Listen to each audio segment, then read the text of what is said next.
Exatamente, Elisa. Bom dia a você, a todos que nos acompanham. Uma tragédia que acontece na Espanha nesse momento, com essas inundações que já são consideradas as piores inundações em pelo menos 3 décadas, mas como o número de mortos segue aumentando, essa estatística pode inclusive piorar. Inclusive, a ministra de Defesa da Espanha disse que os números, que ainda não é possível estimar o número de pessoas que estão desaparecidas, e ela disse que isso, infelizmente, significa que realmente o número de mortos pode aumentar. Por enquanto, são 95 pessoas que perderam a vida nessa tragédia que começou na terça-feira com essas chuvas muito fortes. Foram chuvas que foram causadas por uma massa de ar frio que passou sobre as águas do Mediterrâneo, que são águas quentes. Isso levou a uma precipitação muito maior, nuvens carregadas, e essas chuvas que inclusive choveu a quantidade em um dia, choveu a quantidade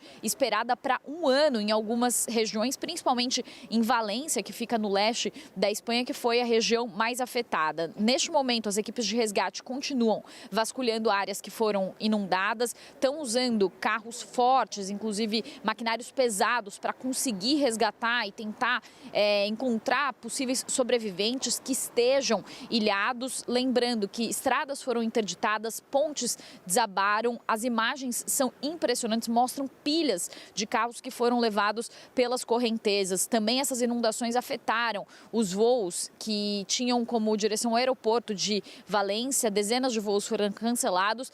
Também um trem descarrilou com 276 passageiros. Nesse acidente, felizmente, ninguém ficou ferido, mas isso também afetou o sistema ferroviário, e trens que partiriam para Madrid e para Barcelona também foram suspensos, portanto, um caos. E aí, como você disse, Elisa, continua o estado de atenção no país, porque os meteorologistas dizem que essa tempestade muito forte que atingiu a região sul e leste, tanto a Andaluzia quanto Valência, na terça-feira, também ontem, pode seguir para o norte e para o nordeste do país e pode afetar a região de Catalunha, mais ao norte, e também a província de Castellón. Então, o sistema estadual de meteorologia emitiu um alerta dizendo que já há tempestades muito fortes nessa área, especialmente no norte de Castellón, e falou que o clima adverso continua e pediu cuidado, inclusive, à população espanhola. Além disso, Elisa, além desses resgates que vão sendo feitos na região sul e leste, além desse alerta na região norte, também moradores vão relatando o susto que eles passaram e também cenas dramáticas que eles presenciaram. Então, na cidade rural de Utiel, lembrando que Valência é uma região agrícola que produz 2/3 das frutas cítricas do país. A Espanha, que é um dos grandes exportadores de frutas cítricas. Nessa região, por exemplo, nessa região rural, muitas fazendas foram inundadas e alguns moradores falam que as suas casas ficaram com até 3 metros de água. E aí o prefeito, por exemplo, dessa cidade de Utiel, que tem só 12 mil habitantes, disse que pelo menos 6 pessoas morreram na cidade, que a maioria delas eram de idosos e também deficientes, que não conseguiram se abrigar em um local seguro. Várias imagens, inclusive, que estão sendo muito divulgadas aqui na Europa, nas redes sociais, na televisão, mostram justamente essas pessoas que tiveram que subir em árvores, algumas pessoas que tiveram que subir nos seus carros, nos telhados das casas, para tentar se proteger dessas inundações. E aí os moradores,